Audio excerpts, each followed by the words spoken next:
reminds me of like Tibetan monks lighting themselves on fire in protest of the Chinese government. Right. Would one be ethical and the other not? Yeah, that's a good question. Because those Buddhist monks are often held up as martyrs almost, right? Yeah.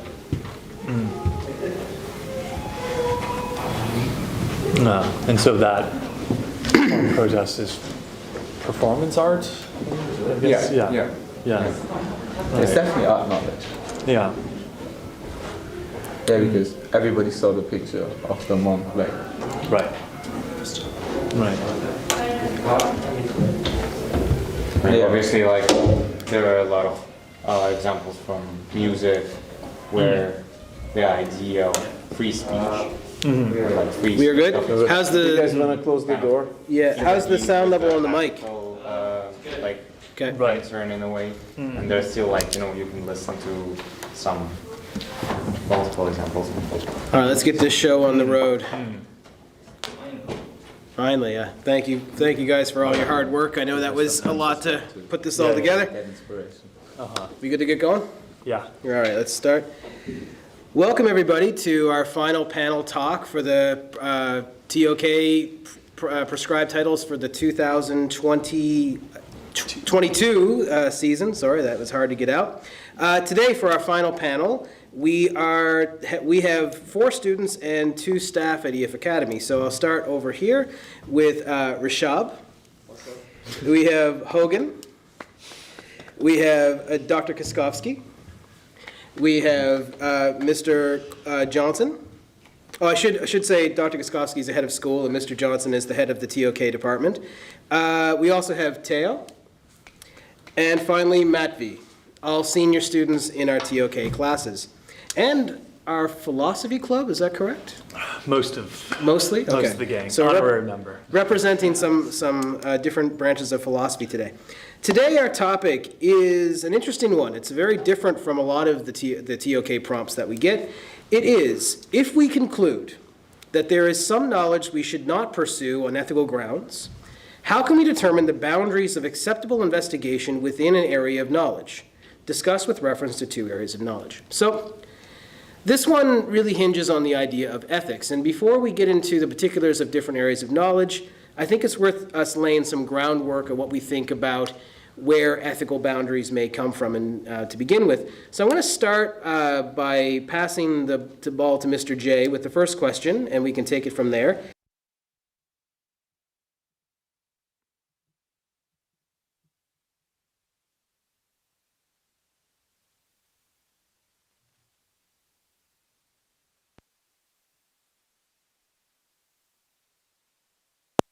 Various contexts are usually the factors involved, and those tend to align with different dominant theories of ethics that have occurred in the history of philosophy.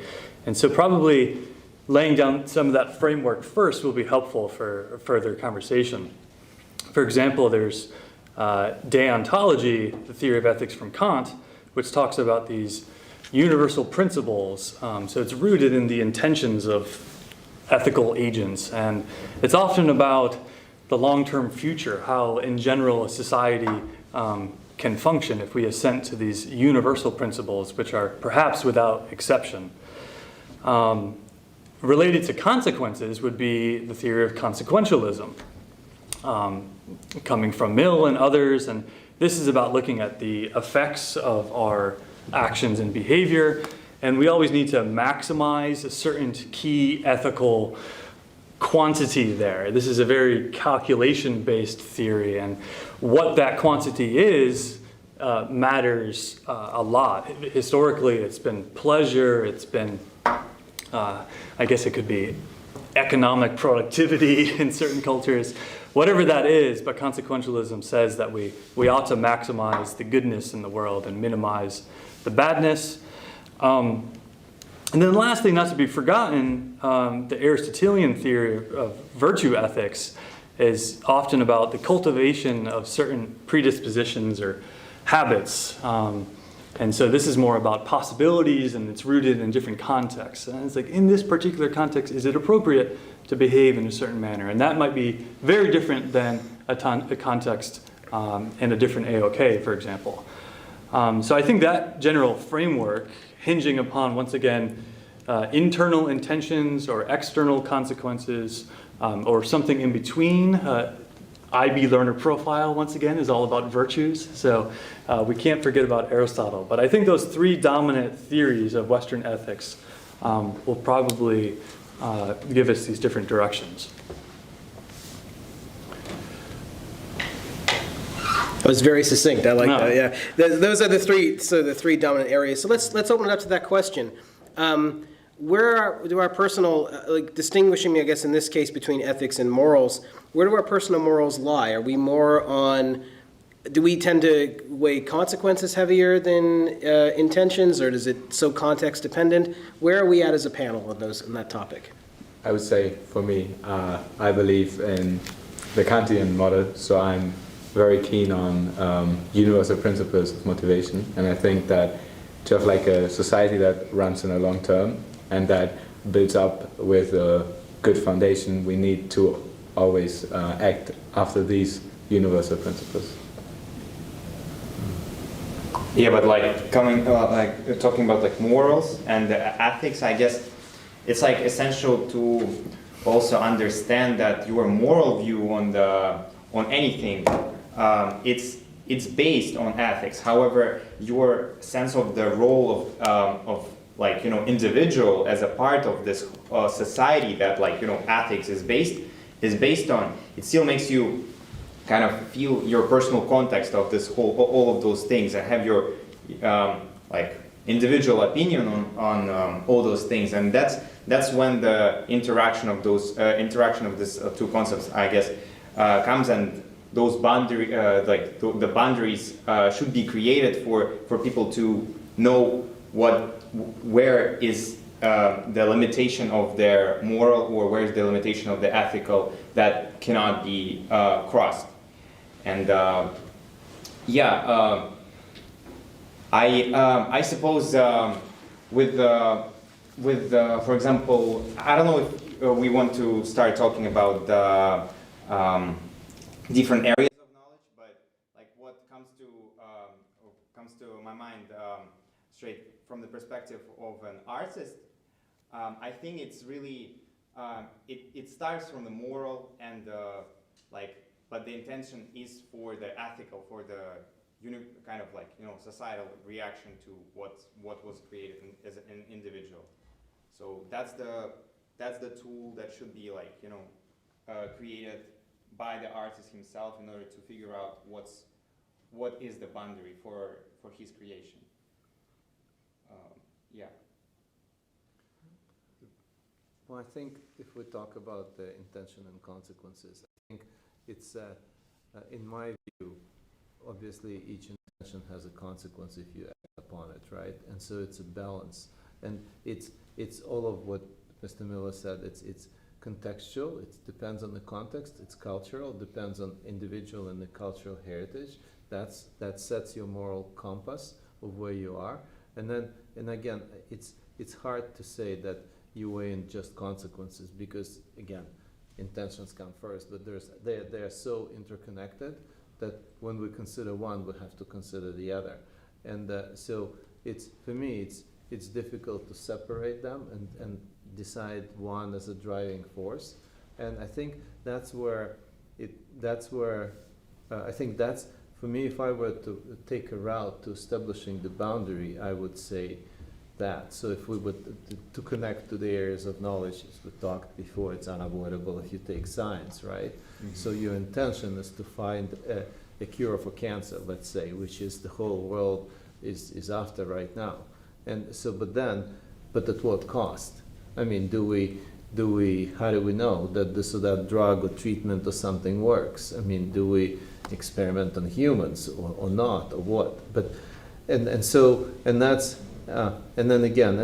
what if somebody consents to that and say, well, I'm okay, I'm a cancer patient and I'm okay to please experiment on me because I'm on the sort of a death trajectory anyway, so if I can be of service to others, then it's up to the scientist whether the scientist goes with it or not. So the intention is clear and it's noble to find a cure for cancer, but on the road to that, you have to deal with this situation. And there's many variations of all of that. So that's why I think it's difficult for me to separate the two, and I would treat them as a interconnected.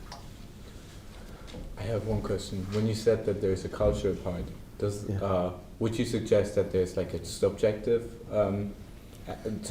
ethics, or would you say there's still an objective? Yeah, well, I think, again, good question, because it becomes subjective by definition. From the standpoint of a person, let's say if I use to establish my ethics, my cultural background to establish my ethics, to me it's objective, because it's not just my own, it's part of the culture that I belong to. But somebody from a different culture can look at that, and not knowing my heritage or my culture, he would argue that this is subjective, because my opinion is based on something that other person doesn't understand or has no knowledge of. Does that make sense? Yeah. Okay. So I guess it's both. It depends how you see it. It could be objective and I would argue it's subjective, of course. I think very, very often, I just want to throw it out, the wording that a person that's doing this essay that might want to use there is relative as well. Like maybe subjective might be more individual, whereas cultural relativism may be the word we're looking at. Teo, I want to have a question for you that I will pick up from here. You said you're a Kantian, you're a Universalist. Why? Well, besides the part that I read it and found it very persuading, I think the part that I found very very logical is that each and every action has a consequence, and I think there is that's almost utilitarianism, but there is this part of if we want to build a society that has that functions really well, I think it has to be based on previous parts that function very well, and we only get these previous parts in a society that are good if everybody's acting with universal principles. So in a sense, I would also say that there's consequences are always connected, but I would say that the best consequence that we can achieve can only come if everybody acts on universal principles. So that's where I was coming to. It sounds like you're a consequentialist via Kant. Yeah, there was an essay that called utilitarianism through Kant. Yeah. And I would say that that's, well, I would say that Kant meant it that way. So I guess the question I'm coming to, and this is for the group, is if we're going to measure something to determine if it's good or not good, or the degree to which it is good, aside from consequences, what else can we measure? Like context is really important part, I guess, because like I was thinking about this example from the area of arts, of this photo by this American photographer. Like it was made in like 1987, and the art piece was called Peace Christ. And so the technicality of the photo was quite like disturbing, because it was literally the crucifix placed in the bottle of urine, and the shot of this was taken. So for whatever reason, this photo was really successful at that time in the 90s, and even like it appeared in some exhibitions like in the 2000s, and depending on the context of the country, either the country was really truly religious and like depended on the like true ideas of religion, like a lot of acts of violence, protests to that, like people would come to the exhibition and like destroy those prints. When this, like for example, this exhibition was held in less religiously based countries, it was like completely the other response to it. So how for, the question comes, how for this person, for this artist specific to see those different reactions and decide on what will worth like doing or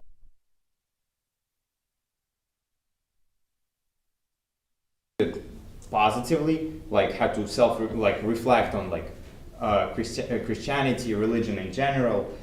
But on the other hand, we still had this negative response to this whole performance art of whatever, like. So let's rubber hit the road. Then let's go right to an AOK with this and ask that question: did he cross a line? Did he pass an ethical boundary by taking this photo? So what I would think that his moral kind of view on his own art was, he was sure enough that that's how he sees it happening, and that's probably the reason why he, as a Christian, as an American Christian, might have not considered like people looking at Christianity differently, and. But did he cross an ethical boundary? I think he did. I think he did due to the fact that even for the artist, as I already mentioned, it's essential to see what his own opinion, how his own opinion, his own view could affect the audience, basically. That's what it is all based on in art, like artists and the audience. And in this case, I guess he did not consider this boundary of the response of the audience and the consequences of it. So, and like to conclude, I just wanted to say that like there are certain topics that could be expressed through art and could be really effective or like moving. However, like artists should also realize that those moving topics could be unpleasing for some groups of people. So, Rashab or Hogan, what do you think? Did he cross an ethical boundary because he offended some people with this photo of a crucifix and an urn? I do think that he might have crossed some ethical boundaries, but saying that, it depends on what the other people also think, because it's their opinion. It could be like really, really strong about the crucifix, or it could be like, yeah, I guess that was bad. So depending on, because it's really subjective to say it's that they really hate it, because it's my opinion. They might not really hate it, but they might still think it's wrong. Okay. If you know what I'm saying. Yeah. But I think it's still, when you think of like universalism and those kind of stuff, like it's necessary to include every part of societies, and I think that's like when you think of like past, present, and future, I think that's like a key point of being ethical. So I still would like to argue that it's still kind of cross the border. But I would say that there is no universal ethic in reality, even though like people might argue that killing someone is a universal, it's like not killing someone is a universal ethic, or it's a universal morale. But in some cultures, killing someone might be like for sacrifice. It's still killing someone, but it's still sacrifice. For them, it might be ethical, or it might be okay. So I would argue that there is no universal ethic. It's just how we perceive it. But I think like the best example for universal ethic is murder, because I think that's something that is just over other like cultural differences and everything. That's something just kind of something, at least on Earth, what people all agree with, which is based on like United Nations and stuff. Those kind of agreements, they have those kind of boundaries and those kind of policies where they want to prevent those things to be happening, and that's something where like Even people agree on. Yeah, I do agree with you, but there has been instances like I don't remember the correct year, but during the probation there was this gangster whose wife cheated on him, and he later murdered her, and the judge and the jury found him not guilty, even though that was really unethical. People still think it was ethical for him to do it, and like I said, it's really unique. Like Matvey said, it depends on the context. And I do believe so. I want to come back to that because I don't want to lose the thread of something we said earlier. about this Peace Christ photo, and then we can move on to a new real life situation after. I don't want to beat a dead horse here, but what I've heard so far, and I want people to push back on this if I'm misinterpreting this, is that he crossed a line because he offended some people, but he didn't offend everybody. So it's not ethical. And what ethical foundation is that based on? Is it a consequentialist thing because people were offended? Is it a universal thing? And does that mean that any art that offends anyone is in some measure crossing an ethical boundary? What maybe I didn't emphasize it enough. So here the issue was only the context of it. So the artist did not consider that maybe if he wanted it to be perceived by a certain group of people and it was made for these people to perceive, then it should have been shown, or like those shows should be handled in the areas where he knew that it's not gonna be harming for any other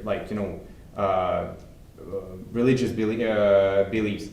So here, like the intention itself to self-reflect as a Christian on the religious belief even in this way is ethical, and in any as an artist he had a chance to do it, but like this lack of seeing it like as a universal, like making it a universal exhibition and making it traveling exhibition around the world was not a good idea, because as like coming back to the question of like murder, like it also depends on the culture, really, because there are still like functioning societies where there's such concept as like vandalism and not vandalism. I'm sorry, wrong word. Where people think that what is the term when one Sacrifice? We discussed it actually on the first PT when we also were talking about ethics. But the issue was that there are still functioning societies where that like consider feeding themselves with the Cannibalism. Cannibalism, there we go. I'm sorry. Yeah, and where cannibalism is as an ethical thing for a certain culture. So it also comes to this idea of relativism, I guess. I think that's kind of different because I think the intention is kind of misled, because if the artist knew that some people would have got offended, or is it just because people is just have lack of information of those kind of stuff? I think it's like the true intention is not fully kind of conveyed, and that's not like something we can just judge about that intentions only. But I would actually say that sometimes, and again, artist expert, you can push back, but I think that the purpose, the intention of an art is to offend, is to basically to offend. And so then the question is, to our question, so should we set the boundary there? Because offending somebody, the artist may argue, this is how I bring social justice, or this is how I bring issues to this. So it takes to rattle the cage. It takes this piece of art for somebody to get really upset, to start paying attention to whatever issue is the artist is trying to get across. So the intention could be very clearly to just do that. So the consequence would be upsetting and offending somebody. That's one of the consequences. The other consequences could be getting attention to the issue, and hopefully maybe out of 100 offended people, maybe 50 will actually get the cause. And that's exactly what the artist is after. Right. Yeah, and the central to our PT, the operative word seems to be how. So it'd be interesting to contrast this with other AOKs to see if the method and the arts, we need to cross the boundary in order to pursue knowledge there. Whereas perhaps we won't have to in other areas. But we'll have to see if that applies. But it seems like perhaps some of us are arguing that, and Dr. K I think just was, that intrinsic to the project of art itself is this necessary requirement to cross the boundary, to cause provocation or offense in order to progress the So art how do we form determine? further. We cross the line and then we know what the line was? Retroactively, we now know. Yeah. Well, I think. Go ahead. No, go ahead. Yeah. I think there is like a mistake where we assume that offending someone is unethical. And I think, like we said, okay, we offended someone, we crossed the line, but I think there lies the mistake, because offending someone, maybe I have to get back further, but I believe in an objective truth to ethical issues. So I think if someone is acting unethical, and you show them with art that they are acting unethical, they will obviously be offended by it. There were like Trump comics where Trump was obviously, as an example, was obviously offended by them, but I would not see them because they offended someone as unethical. I would see offending, in this case, as ethical, as even an act of virtue. Would it make a difference if the viewers were a community of expert critics as opposed to the layman? I think, like, if the expert critics were offended as well. Would that change your? I think there is no difference, because, but we have to also criticize the like academic establishment. Like there is like often this like kind of like, oh, we let like the academics decide, but I think that is wrong. I think especially art here is one of the best things to criticize the academic establishment, which makes this like getting offended the ethical part instead of the unethical part. Then I think we have to clarify where art is. Is art inside the ethical area, or is art is something bigger and there's ethical and unethical? For example, like, can be like art that is Above like ethics. is like some, for example, like art in terms of like propaganda and stuff, and is that really art or just considered as a crime, which is considered as unethical? So the question is, like, is ethical art only art, or art, if we kind of generalize art as it can be both ethical and unethical, I think it's like we're not really defining anything. It's just like act of I don't know, expressing themselves. Of course that's like art, but that doesn't really, have like significance when we're talking about setting like borders, because there is no borders in our definition of art. So I'd like to bring this back to sort of some of the core that we started with, and here is where I'd like you to push back if you feel I'm wrong. But it sounds to me that we are still arguing a lot of consequentialism. That we're saying like if the art can convince this to happen, that this good would be the result, or if we do this art in some way and it actually harms somebody, then it's right and wrong. Are we, even when we reflect on art after we cross the line, how do we know what are we reflecting on when we cross the line to know that we've crossed it? Are we looking at the harm that was caused or not, or is there something else we're looking at? Well, it's interesting to think about this method of crossing the boundary in order to know where it is. I don't think we've necessarily argued that methodology in itself is an ethical stance coming from a background ethical theory. That might just be an epistemic, a TOK procedure. Like, okay, this is how we can know such a thing. We go past it and then retroactively like, hey, there was a fence there that we tripped over. And now we know. But yeah. Is that right? So it's unethical to look for the boundaries?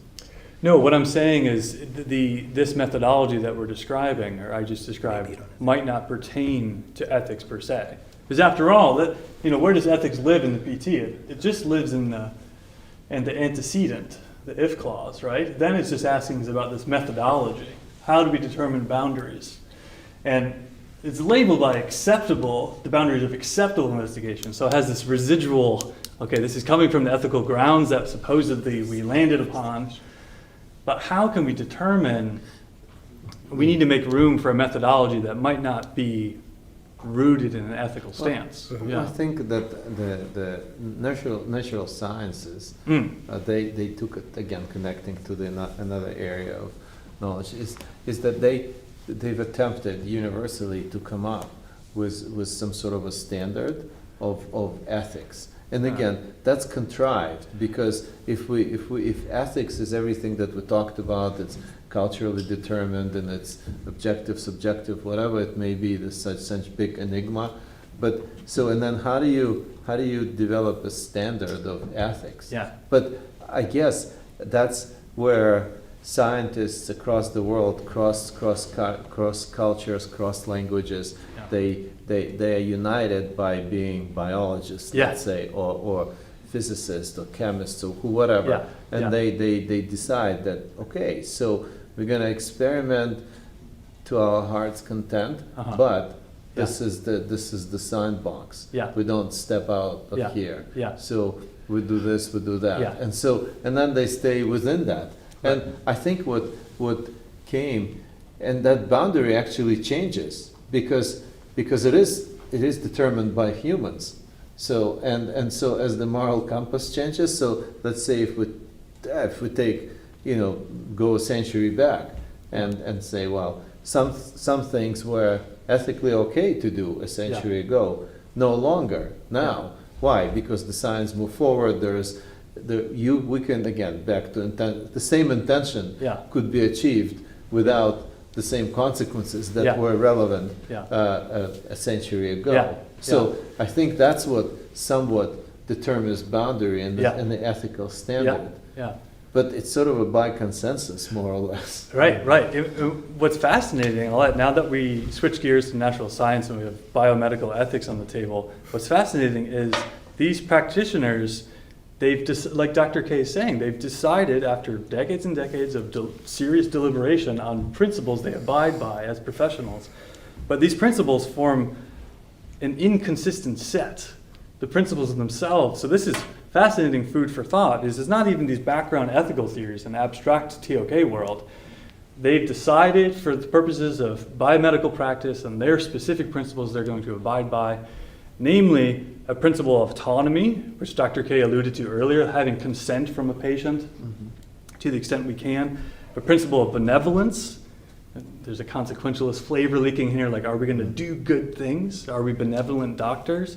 And then a principle of justice. Are we giving the vaccines to people who need them the most first, etc.? Is there some fairness on the table? What's fascinating, though, is these principles interact with each other and are inconsistent with each other. So in a case like Dr. K and Teo were talking about earlier, if someone's unconscious or passed out, but in a terminally ill situation, we can't activate our principle of autonomy. We have no access to the patient. They're unconscious.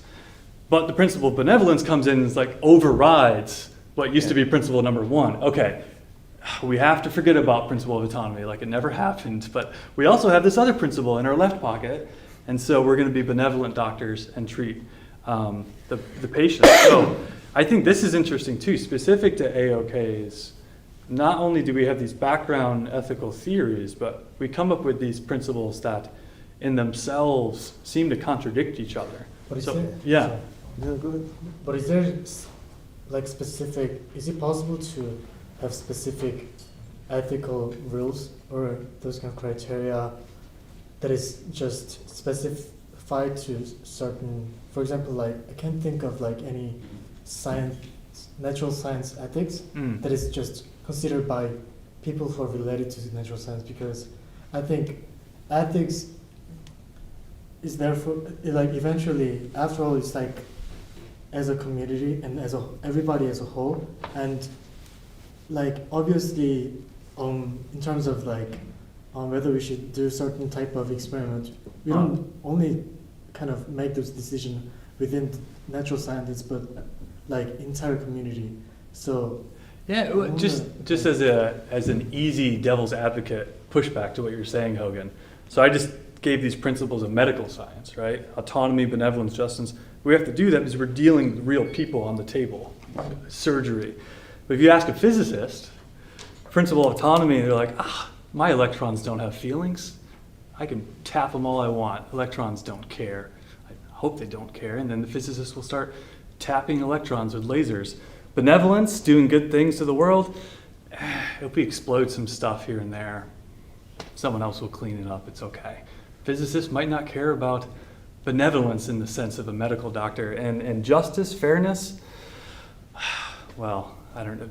Physics actually is rampant with unfairness in terms of what topics get the money and get to be studied and stuff like that. So I think these specific principles might change from practice to practice. But eventually, that's not idealistic. So I think Right, so that's why I wanted to separate them from the background ethical theories that we talked about. Yeah, so these... Yeah, but I think it's, again, I think as you mentioned, to come up would be easy if we have rules of ethics. Then it's, you don't need to think, right? You have the boundaries are set for you. But I think if we refer back to the question is how do we establish this boundary and where does it lie? Yeah. And I think it's as you just described, Mr. Yeah. J. It's all circumstantial, and it varies from one area, even within one. Even if we take the sciences, Yeah. from one science to another, it's different. Yeah. And if you compare sciences and art, Yeah, that's a whole wide difference. So basically, if you take science, let's say there's a big movement against experimenting on animals, like the monkeys, because they remind humans, whatever. And Yeah. so there's a whole movement saying that that's ethical or unethical, and there's a big debate going on, and there's no consensus yet. But if you take that and compare it to art, where, well, I'm making some offensive art, but it's not killing anybody. It's that, well, you don't look at it if you don't like it. I mean, what's harm in that? So going back to your idea of ethical principles, how do you combine the two? We'll have to have two different sets, as many different sets of rules and principles, Yeah. as many circumstances we have. So I also think that's why the principles that you just mentioned, I think that's, you kind of apply them. So I want to say the boundaries are almost situational. So I do think that gets to the very, pardon me, the very heart of what they're looking for in the question, kind of what Hogan was bringing up there and what Dr. K just expounded on, is are there ethical rules that transcend context? That so you have this interpretation of some base of ethics that results in these three principles in a medical context, or you have other contexts like the art context we talked about. But I think the question Hogan was asking is, where did those come from? How do we develop those? And is there a more unifying theory of ethics, principles in the background that is allowing us to develop those? And as you apply them to different contexts, are they looking different as they come to reality? And if so, where are they coming from? yeah. Yeah. Oh, I was just thinking, as an interesting position to not forget about is, I think we could probably keep up this project of looking for a universal ethics in the background, while simultaneously in the second half of our PT still allow for the possibility that the methodology we use in determining the boundary might be different from AOK to AOK. That could be really interesting. And so just to make the contrast as clear as possible, we had this interesting phenomenon in the arts. Perhaps, I don't think we've agreed on this, but it's on the table at least, that crossing a boundary is perhaps the method we might use as good artists to know where the boundary is. But for the sake of contrast, it would be fascinating to find out, or for one of us to argue, that in the natural sciences, we can know internally. We don't need to cross the line to know where it is. We can kind of set it and see in advance without having to bump into it.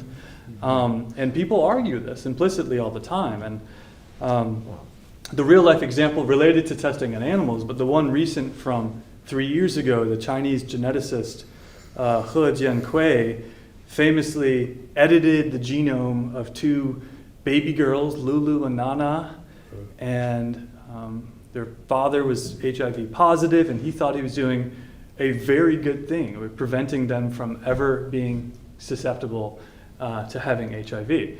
And he did it. He spliced their genes, and the problem is we don't know how well that was done. And I don't think he and his team know. And perhaps that was part of the decision for why he's been in prison for 3 years and fined $300,000. But it seemed like the natural science community around him, when the whole world reacted to, often in disgust, that he went ahead, he and his small team just went ahead and played God, people would say. They played God and edited the genes of these two girls. It seems like the implicit argument the whole world was making against him was, we could know from a distance, as blurry as the horizon is, we can see internally within our AOK where the boundary ought to be. As opposed to the picture Matvey painted about art, maybe it's something intrinsic about good art where maybe we can't see it, but we also need to go past it in order to like activate it or something. Yeah, but Or, what I think yeah. the distinction between like natural science Yeah, and art in this case is that yeah. like the boundaries of ethical boundaries in art Mm. really depend on the boundaries of what art is in general. Like with new like contemporary art, like we would get much closer and closer to the idea that like there's anything that could be art. Huh. Like with a lot of like contemporary artists, like like this really famous thing that like with the banana and the tape, like Yeah. it's like Yeah. this loose boundary of the AOK itself Yeah. like makes you feel the same way about the ethical concerns that could be involved in that. Because with sciences, is a little different. Because as a physicist or as a chemist, you have this initial goal of your work. So, for example, you, as we already mentioned, you want to find the cure from cancer, right? And so your initial intention is to help the world be a better place, make the lives of people having cancer better. So you are coming from already this kind of strict boundaries of getting it better. However, with art, it's not as strict and as like concrete as Yeah. with science. That's why when we even think about this intention of some scientists to create these boundaries within, as I really I was thinking about this word, if it actually worth really concentrating on, but with the fact that art is really kind of loose and becoming more loose of AOK with the contemporary forms of art and the contemporary ideas expressed through art, it's much harder to see how within the area of knowledge it could be created. So what I say is that the boundaries, ethical boundaries would depend a lot on the AOKs themselves. Because as we could see from the experience that scientists were actually willing to find the ethical boundaries. However, when artists in general, it's really hard for them to figure out what would be the crossing line. Yeah. Well, I think as I think you didn't amplify your point enough at the end there, I think your summary is, we've already discovered in our conversation that the ethical boundaries can differ from AOK to AOK, but you said something even more fascinating, Matthew, that something about art as an AOK, when we discover ethical boundaries, it impacts the boundaries and scope of the AOK itself. Yeah. That's fascinating, and we can play the shopping game now too. Is art unique in that sense? If we just assume Matvey's bold claim is true, which we should, is there any other area that we could say that? I mean, that is fascinating. We had natural science on the table, and just thinking off the top of our head right now, it probably is different. If we know this ethical boundary, or we discover it in the natural sciences, does that affect the scope of science itself? I'm inclined, as a previous scientist, I would say, yeah, in contrast to the arts, it wouldn't have a big impact. We still know the scope of physics, regardless of our encroachment to ethical boundaries. So I wonder if any other areas of knowledge have this feature. But still, my question is about my first point is the imbalance of information. For example, like whether one knows about it and one doesn't know, so that they don't really can sympathize or empathize at the first place. My second like kind of concern is like the. I'll come back with that. Okay. Well, Yeah. I want to pick up, I think it actually came from you originally, Hogan, but there's another thing that I'm sort of sensing in the underlying a lot of this talk is the concept of consensus, which we started by the question of what factors ought we consider when we determine something is ethical, and no one really mentioned it until we got into some context that sometimes it's consensus. I actually think it was Dr. K that mentioned that, that like, there's the old line from 12 Monkeys, there's no right or wrong, there's just public opinion. Is that one way that we're determining, in art, for example, is that what we're saying, where the line is crossed, where the public consensus of the audience is, or so on? Or in a more expert field, like in the human sciences and natural sciences in particular, if you are a scientist working at a university and you're proposing a grant, one of the aspects of, or proposing an experiment you want a grant for it or whatever, one of the aspects of that proposal is it has to pass the ethics board. Mm-hmm. There's a board of people who will determine if your experiment proposal is ethical or not. What considerations are they?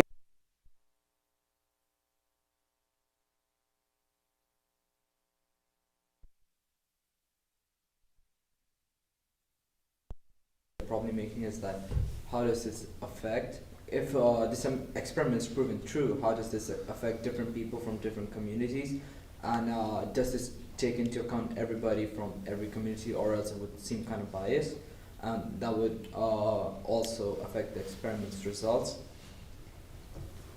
Yeah, I think here it's like the old problem, I don't know the English name, but it's like this problem of democracy where often when I read about it, I would say it's like a very bad solution, but it's the best solution that we have. Where it's like like the topics discussed in politics are so wide-ranging that there's like no clear answers, and that's why we have in democracy, because we say, okay, consensus is the best answer we get, because that gets us the most people to agree with the status quo or with like the development that we want.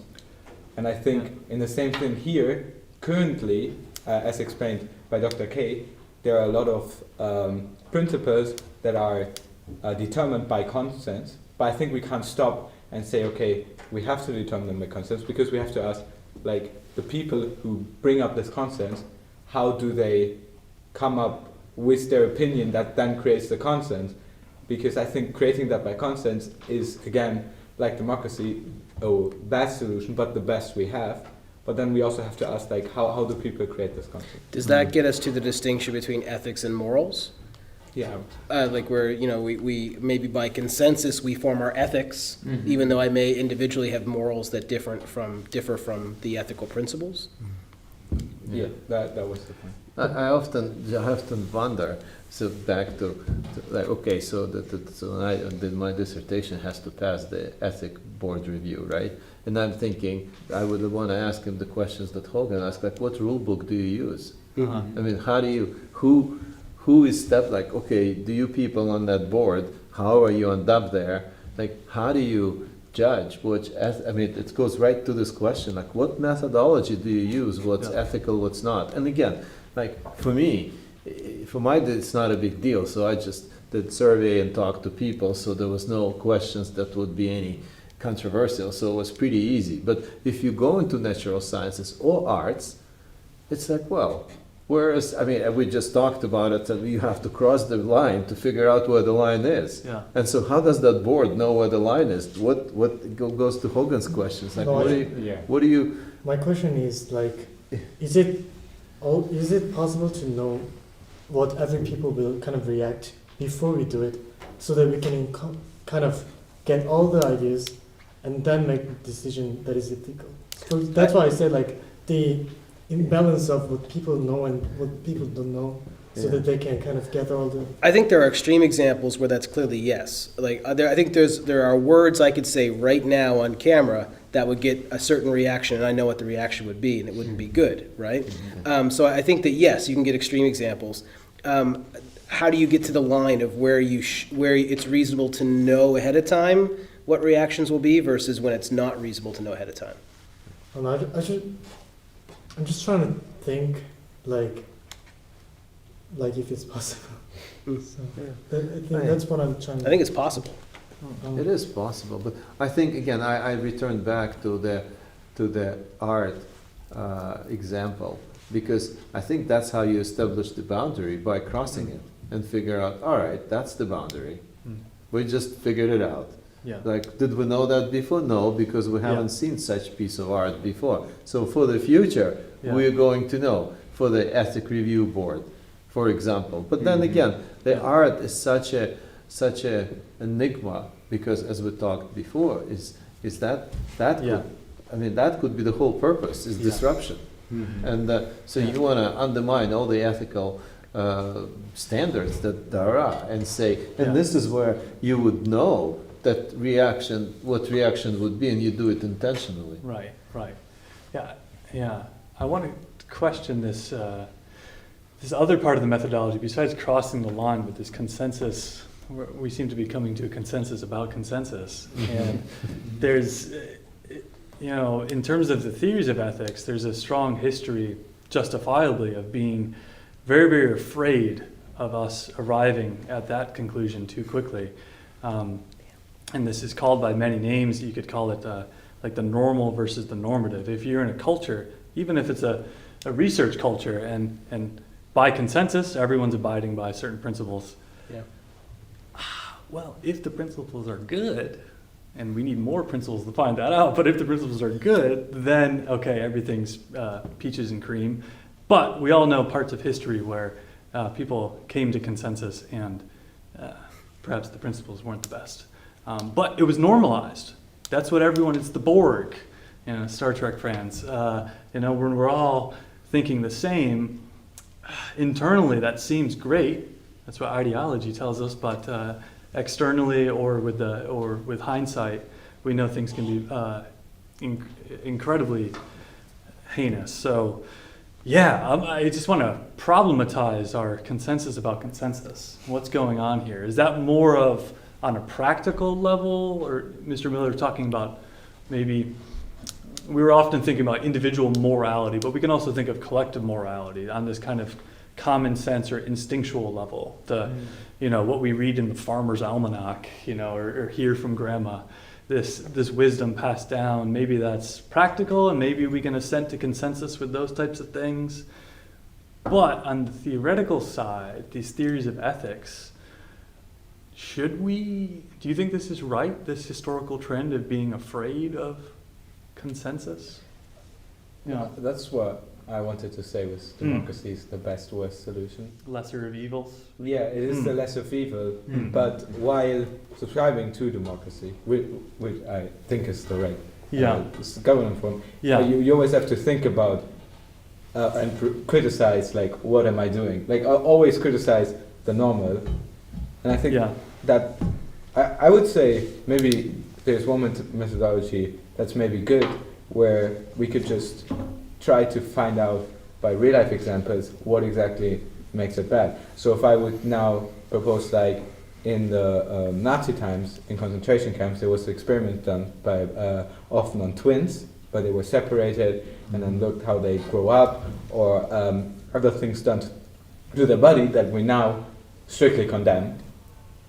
But I think it would be interesting to define exactly what we condemn by them, and then maybe take a lesser example where we are more unsure and see if we can put the same principles to use, or if the context changes us so much that we think, it's completely different.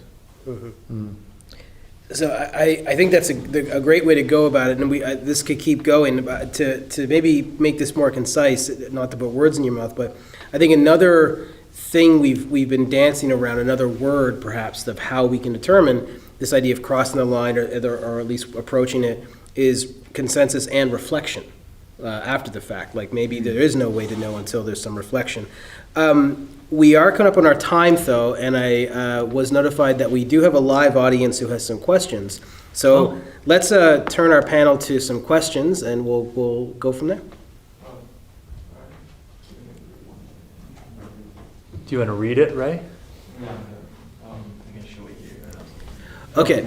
I can't read. Ray, okay, it's good. Okay. Okay, so the question is, do you think that in order to determine the boundaries of acceptable investigation, one must first look at the negative aspects of that AOK?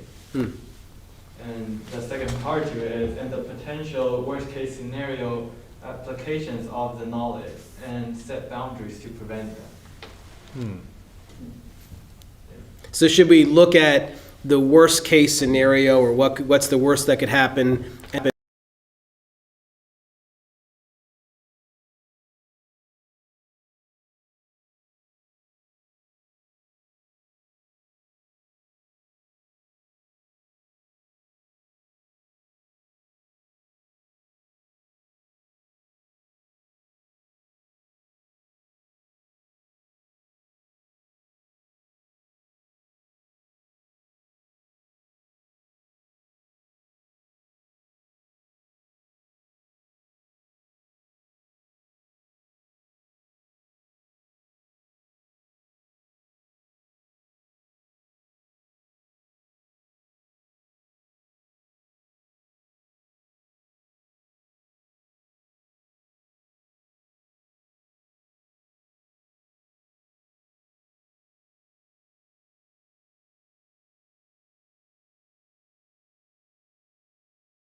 If I were to say the N-word now, I would know that that's not acceptable.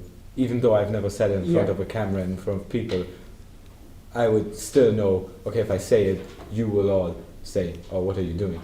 Yeah. Like there's no mystery about Abstract, yeah, there's no abstraction in it, because like when sometimes we deal with the natural sciences, I mean, I could try to look for examples, but I think just for that, even though we have to discuss it in just two AOKs, I guess like mathematics in general that also involves in natural science is really interesting, like concept looking at ethics, because you might think like how math could be unethical in any way. So when however, if you take again the same approach of if we conclude that math is described by the by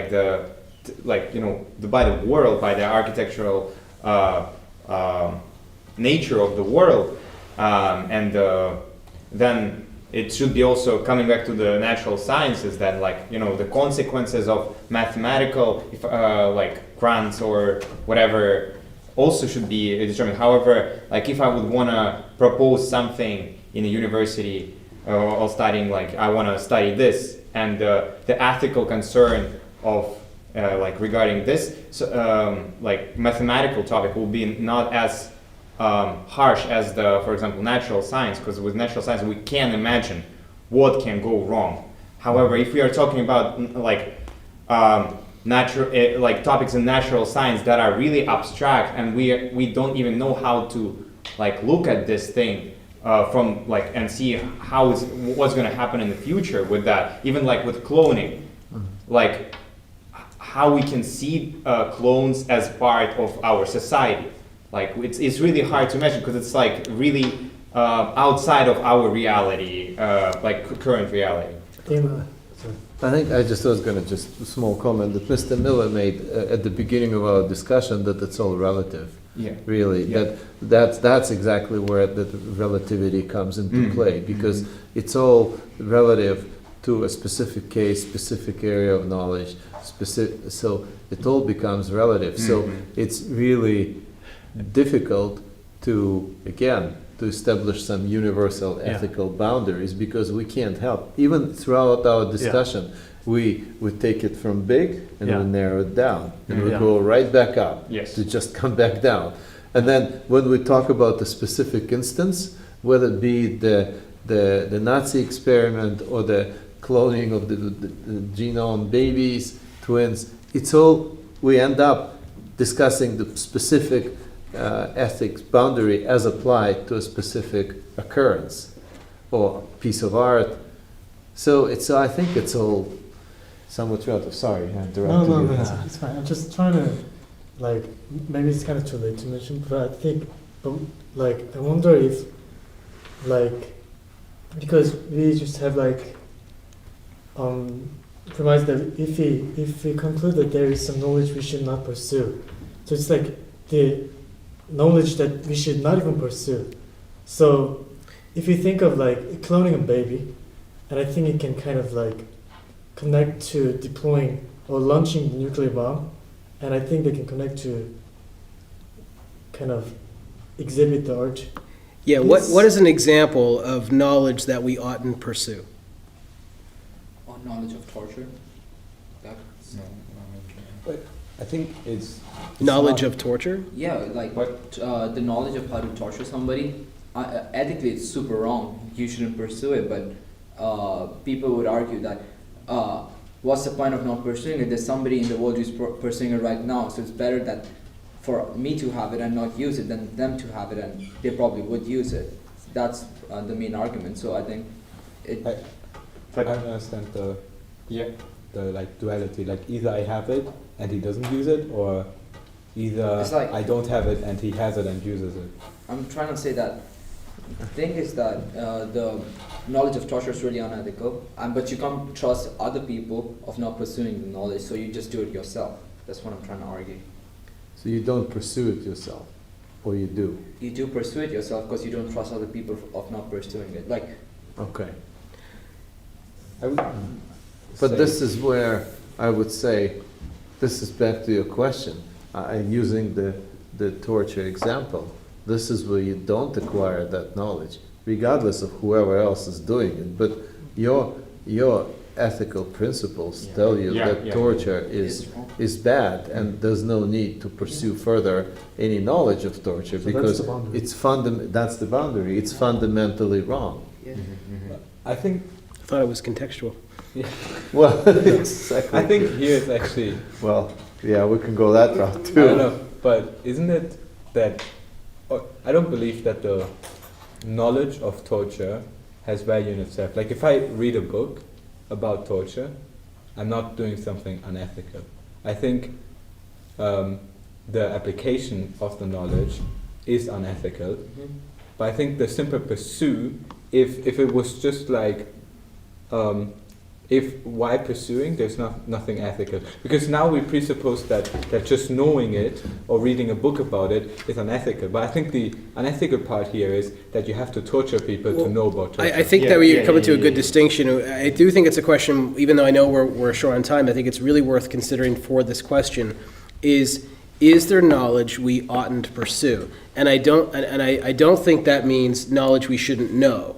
I think that what they're getting at there is there a kind of knowledge that the pursuit itself would be unethical. What would be a way to unethically pursue knowledge? I think is what we're, and can you give an example of that? I think torture would fits into this, because saying, so basically whatever body of knowledge on torture is there out, so reading it, yes, it's not you read about it, you find out about it, but to further pursue the sort of a experiment with torture and what could be done and what not, that is the knowledge that we should not pursue, I think.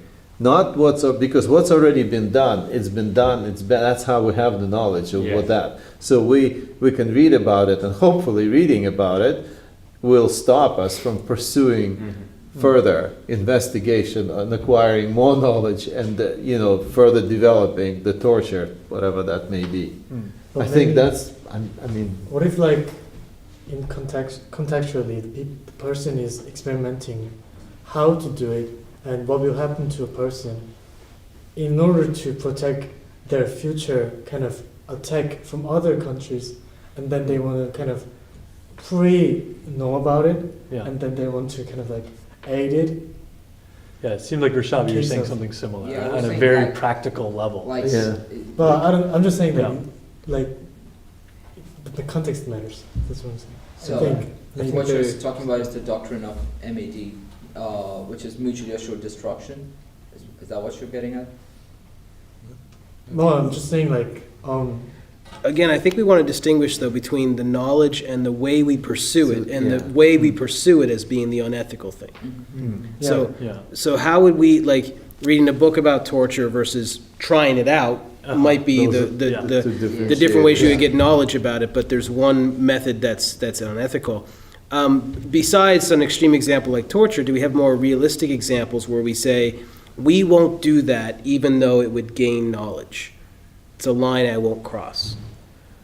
Yeah. Again, I think- that's where it becomes, well, contextuals to with the example you used at the very beginning of like euthanasia.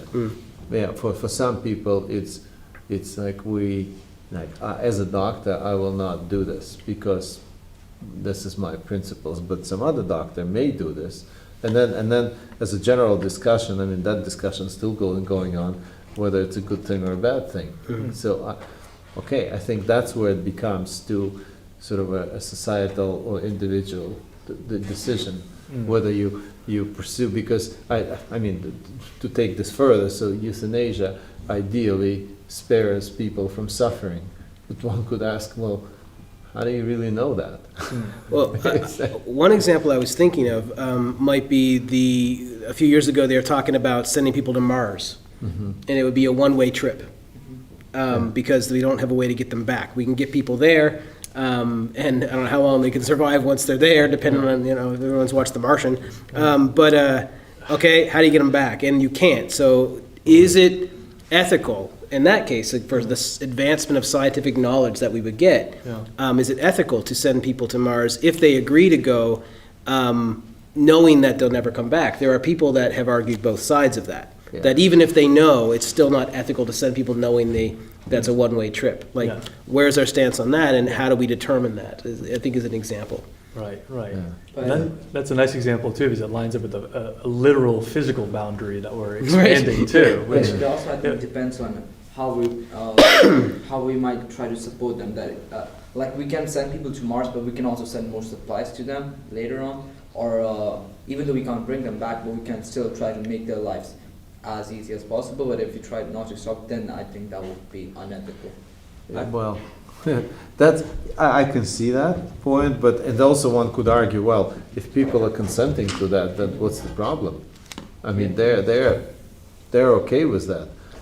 Well, I'd still say that this is where the boundary lies, and that goes along. That we can come up with a million ways to justify doing this, and like, well, they're consenting, we can figure out how to get, and maybe, just maybe, while they're there, maybe we can figure out a way to get them back. We don't know that now, Right. but maybe we will, and that'll be an incentive because people are there, so we gotta get them back.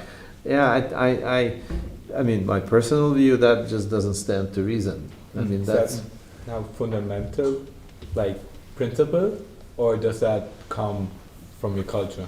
Just from my understanding. no, that's I don't know if it has. For me, at least, it's not necessarily cultural aspect is there, but it's probably connected to my moral values. Yeah. So it's like a basic Yeah, for human me, merit. yes, correct. Okay. correct. But is that pursuing knowledge or active knowledge? But that's Sending people to Mars. Well, I think the purpose was to study Mars, so there's scientific knowledge that be gained by people being there versus a rover. They can do more, they can learn more to advance science. just not gonna live long enough to live. Yeah, yeah. And then that, I mean, it goes back to turning on these calculations and utilitarian ethics. It's like, well, okay, we sacrifice the individuality of poor astronaut, whatever her name is, but potentially she's allowing the species, the human race itself, to survive indefinitely into the future. So if we quantify over the species instead of the individual, then we can even maintain the same ethical theory. We're just changing like the calculus itself. Yeah. What about, not and this cognizant of the time, but Yeah. I'm not necessarily looking for the answer, but just to put another spin into this. So Yeah. we have doctors, medical doctors, who Uh-huh. who study disease Yeah. by infecting themselves. Right. Yeah. And they do that, so it doesn't affect anybody else. So they're not crossing any boundaries. Maybe they are crossing a boundary, but it affects them, and Yeah. they're doing it for the greater good Right. to study. So should that be, what our stance should be on that? Like, it doesn't really, if anything, it contributes Yeah. pursuing knowledge that we Yeah. don't have Yeah. firsthand for the betterment of the humanities Yeah. at the cost It- of a life of a person that chose that route, him or herself. Right. Right.